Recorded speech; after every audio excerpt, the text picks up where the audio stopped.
This is what it looks like when you crack your knuckles under an MRI. There are many bad habits that are frowned upon when done in public, and one of them is knuckle cracking. Despite it being frowned upon, you have probably tried it more than once or are someone who does it regularly. Statistics have shown that up to 50% of people crack their knuckles. Although the sound it makes can drive people crazy, many seem to enjoy this behavior and even find the popping sound greatly satisfying.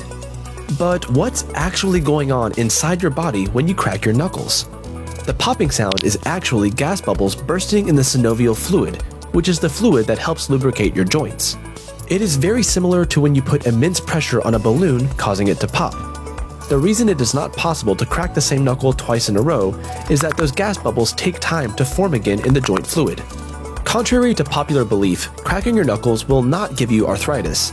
Since it's only gas bubbles bursting in the joint, it does not strain the ligaments or the tissues or overextend them enough to cause arthritis. A researcher named Donald L. Unger conducted an experiment on himself in which he cracked his knuckles of his left hand only, twice a day, for 60 years.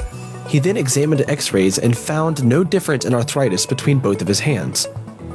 Another larger study concluded that there are no links between knuckle cracking and arthritis.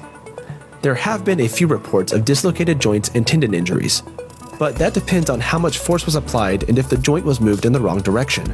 Usually, cracking your knuckles should not cause pain, swelling, or change the shape of your joint. So if you notice these issues, then they're probably from something else. Another aspect that tends to confuse people who crack their knuckles is that it does not relieve tension or stretch the fingers or cause more mobility. There is no evidence that cracking knuckles makes more room in the joint. It is nothing more than a way to release some nervous energy. It's very much like twirling your hair or tapping the ground with your foot. Stress can also largely contribute to making the practice even more addictive. More people seem to do it to comfort themselves without causing any harm. And most of the time, it ends up becoming a bad habit where people find themselves doing it unconsciously many times throughout the day. Some people even do it simply because they like the sound it makes. There are many myths and superstitions out there about knuckle cracking, and some of them are downright silly.